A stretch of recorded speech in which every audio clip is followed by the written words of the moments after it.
They underestimated him. They dismissed him, treated him like he didn't belong. But what they failed to realize, his mother owned the very supermarket they tried to push him out of. 11-year-old Ethan Carter walked into Crestwood Market, clutching a crisp $50 bill in his hand. This wasn't just a routine grocery run.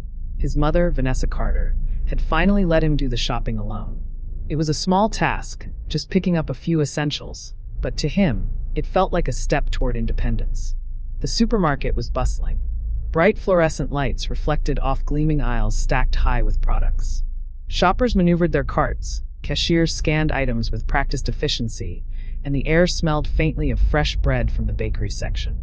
Ethan made his way to the produce section, carefully picking out apples like his mom had taught him. He moved methodically through the store, collecting the items on his list. A carton of eggs, a loaf of whole grain bread, a bottle of orange juice. The list wasn't long, but he was taking it seriously. Finally, with everything in his basket, he approached the checkout line. The cashier, a woman with sharp eyes and a name tag that read Linda Marsh, barely glanced at him. She scanned the items, then crossed her arms. "That'll be $27.89, she said flatly. Ethan placed his bill on the counter. "Here you go." Linda's gaze flicked to the money, then back to him. Her lips pressed together. "Where did you get this?" she asked, not taking it. Ethan blinked. "From my mom. She gave it to me for groceries." Linda exhaled through her nose, slow and deliberate. "That's not what I asked." A heavy pause settled between them. A few people in line shifted, watching. Ethan felt his excitement fading. "I told you, it's from my mom." Linda still didn't take the money. Instead, she looked toward the front of the store, where the manager's office was. Standing near the door was Gerald Tate, the floor supervisor. His suit was immaculate, his badge gleaming under the store lights. He had been speaking with another employee, but at Linda's subtle nod, he turned. Ethan watched as Tate's gaze landed on him, then lingered on the bill on the counter. His expression wasn't curious, it was skeptical. Tate strode over, his polished shoes clicking on the tile. "Is there a problem?" Linda lifted her chin. "This young man is trying to pay with cash, but—" She trailed off, letting the implication hang. Tate looked at Ethan, then at the money, then back at Ethan. His tone was measured. "Where exactly did you get this?" Ethan hesitated. "My mom gave it to me." Linda let out a soft scoff, shaking her head. Tate crossed his arms. "That's a lot of money for a kid to have."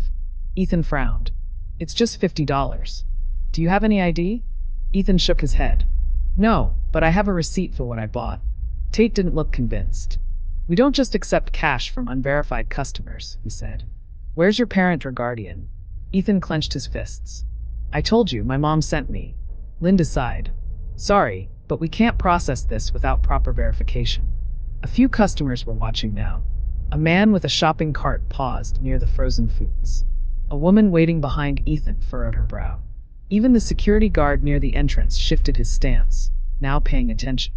Ethan suddenly felt very small, like he wasn't supposed to be here. Then the front door swung open. A gust of warm air swept inside. But Ethan didn't turn. His focus remained locked on the two employees standing in front of him, blocking him from completing a simple purchase. Linda tapped her fingers against the register. Tate sighed, like this was all a waste of time. "You need an adult present," Tate repeated slower, as if Ethan didn't understand. Ethan felt the weight of every set of eyes on him. The businessman, the elderly woman, even the security guard. "I have money," Ethan said, his voice firm. "And I just bought these things. My mom told me to." "That's not the issue," Linda replied coolly. "The issue is where the money came from." Something inside Ethan snapped. "I already told you. It's from my mom. What else do you need?" Tate and Linda exchanged glances. Tate straightened his tie. "Look, kid, we have policies. If we let just anyone—" "I'm not just anyone." Ethan shot back. "Just check my items and take the money." Linda sighed, glancing at the growing line. She was losing patience. "You're holding up business." Ethan felt his cheeks heat. He wasn't trying to cause a problem. He just wanted to follow his mom's instructions. Tate turned toward the security guard, a tall man with a badge that read J. Reynolds. "Reynolds, could you escort this young man outside until he resolves this with his parents?" Ethan's stomach dropped. Reynolds hesitated but started moving. Ethan shook his head. "You can't do this. I didn't do anything wrong." Linda slid the money back toward him like it was contaminated. Then, A voice sliced through the tension. Would someone like to explain what's happening here? Sharp, controlled, commanding. Linda stiffened. Tate's head jerked toward the entrance. Even Reynolds froze mid-step. Ethan turned. His mother stood there. Vanessa Carter. She wasn't rushing. Wasn't flustered. She was calm. Too calm. Dressed in a tailored black blazer, heels clicking softly against the floor, she walked with an air that commanded attention without saying a word. Ethan had never been so relieved to see her. Her gaze moved Ethan. The money. The employees before him. Her expression? Unreadable. Yet something about it made Linda straighten in her seat. Made Tate adjust his stance. Vanessa stopped beside her son, resting a hand on his shoulder. I asked a question, she said, locking eyes with Tate. What's going on here? Silence. Linda opened her mouth, but Tate spoke first. Ms. Carter, your son attempted to make a purchase, but we have strict policies. Vanessa tilted her head. And which policy states that a child cannot buy groceries with cash? Linda hesitated. We need to verify. Vanessa didn't blink. $50 is not a suspicious amount. Tate hesitated. Vanessa turned to Ethan. Did you give them the money? Ethan nodded. Yes, but they wouldn't take it. Vanessa exhaled, then turned back to Linda. You have access to the register? Linda swallowed. Yes. Vanessa's voice was soft but lethal. Then process the transaction. Linda hesitated. Too long. But with no choice left, her fingers moved over the register. And the entire supermarket held its breath. As Linda's fingers moved stiffly over the register, the beep of each scanned item felt like a countdown to something bigger. The moment the receipt printed, Vanessa plucked it from the counter, grip precise. She glanced at the total, then at Linda. That wasn't difficult, was it? Linda swallowed hard. No, ma'am. Vanessa turned to her son. Ethan, do you have your change? Ethan nodded. He had snatched up the bills and coins the moment Linda slid them toward him. Good. Vanessa smoothed the sleeve of her blazer. Then she looked at Tate. Now, let's address the real problem here. Tate stiffened. Ms. Carter, there was a misunderstanding. A misunderstanding? Vanessa repeated, her voice still level but sharper now. You humiliated my son. Treated him like a criminal. Over $50. Linda glanced at Tate, hoping he'd step in, but he had no words. Vanessa inhaled slowly, deliberately. Then she reached into her bag and pulled out a folded document. You're aware of the recent ownership changes, yes? Tate's posture shifted. Yes?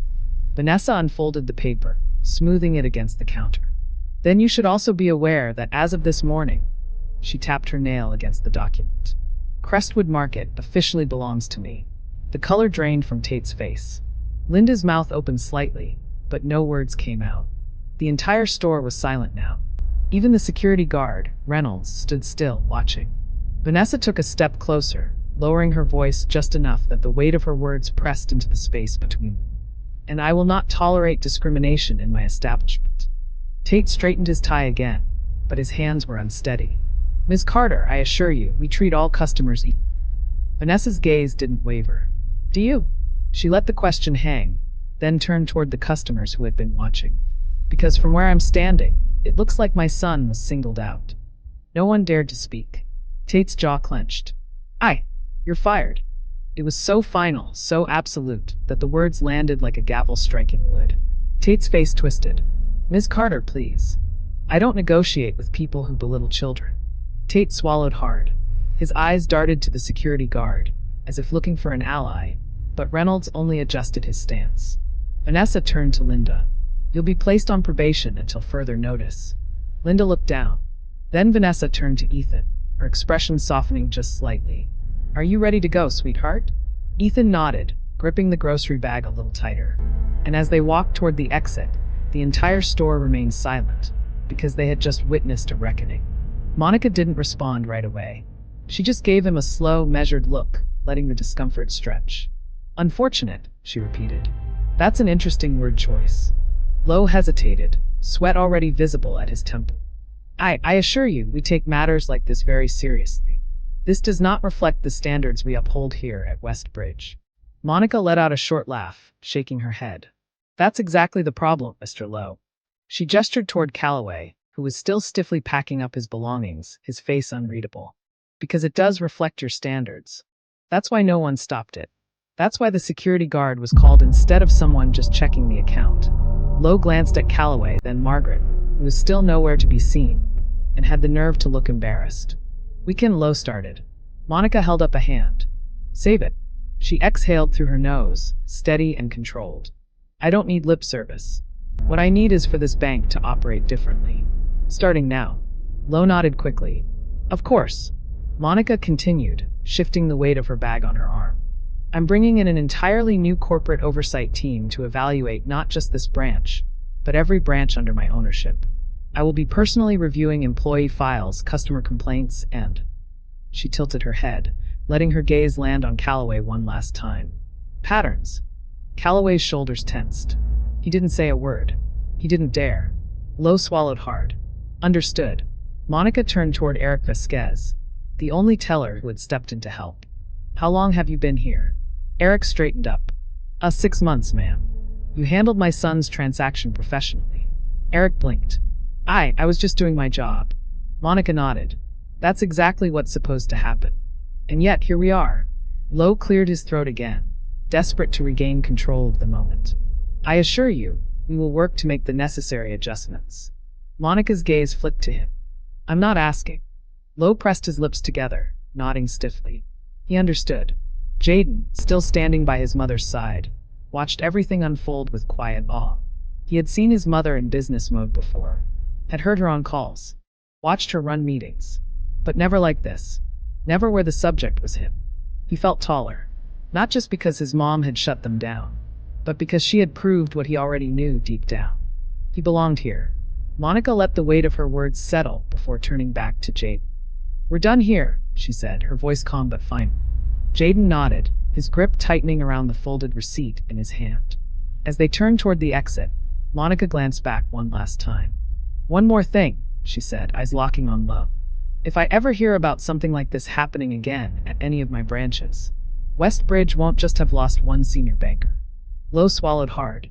"Understood, ma'am." She didn't wait for a response. She and Jaden walked toward the front doors. Jaden stepped outside, blinking against the late afternoon sun. The warmth felt different now, like something heavy had been lifted from his chest. He glanced up at his mother, expecting her to still be in business mode. But she was already softening. She pulled her sunglasses from her bag, slipping them on like nothing had happened. "Hungry?" she asked casually. Jaden hesitated. It was such a normal question after what had just happened. "Yeah." Monica smiled. "Good. Let's get something before we head home." They walked toward her car, but Jaden's mind was still back in the bank. The way the teller had looked at him. The way Calloway had dismissed him. The way everyone had been so sure that a kid like him couldn't possibly have money to deposit. He should have been angry. And he was. But more than that, he felt seen. His mother had made sure of that. Sliding into the passenger seat, Jaden stared out the window as Monica started the engine. As she pulled onto the street, he finally spoke. "They didn't think I belonged there." Monica didn't react right away. She just kept driving, like she had been waiting for him to say it. "No," she said finally. "They didn't." Jaden frowned, fingers running over the folded receipt in his pocket. "I don't get it. It's just a bank." Monica sighed, tapping her fingers lightly against the steering wheel. "It's never just a bank. We're just a school. We're just a store. People carry their assumptions with them. They don't even have to think about it. It's just there. And sometimes, that means people like you have to prove you belong." Jaden stared out the window. "That's not fair." Monica let out a dry chuckle. "No, baby. It's not." They drove in silence for a moment before she glanced over at him. "But here's the thing. You don't need anyone to validate you. You don't need permission to take up space." Jaden turned toward her. "But they made me feel like I did." Monica nodded slowly. "And they'll do it again. And again. That's why you never shrink yourself to fit into someone else's idea of who you should be." Jaden sat with that. Monica gave him a sideways glance. "You held yourself together in there." He shrugged. "I didn't feel like it." "That doesn't matter. You didn't yell. You didn't panic. You stood your ground. And you let them expose themselves." Jaden smirked slightly. "You kinda did that part for me." Monica grinned. "Oh, no doubt." She paused, then added, "But next time, you might have to handle it yourself. So you better be ready." Jaden leaned his head against the window, letting out a long breath. "I still don't get how you own the bank and didn't tell me." Monica laughed. Because it wasn't important. She paused. Until it was. Jaden let that sink in. They pulled into a small diner, one of those places with neon signs flickering in the window. Monica put the car in park and turned toward him. You're going to deal with people like that your whole life, she said. And when you do, you have two choices. You can let it define you, or you can remind them who you are. Jaden met her eyes. Like you did. Monica smiled. Exactly. He thought about that as they got out of the car, walking toward the entrance. For the first time that day, he felt taller. Judgment is easy. Assumptions are easier. But power comes from knowing exactly who you are, and refusing to let anyone take that from you. Always carry yourself with confidence, even when the world doubts you. And when someone questions your place in a room, make sure they remember your name when you leave. If this story resonated with you, share it. Let's start conversations that matter. And remember, your worth isn't up for debate.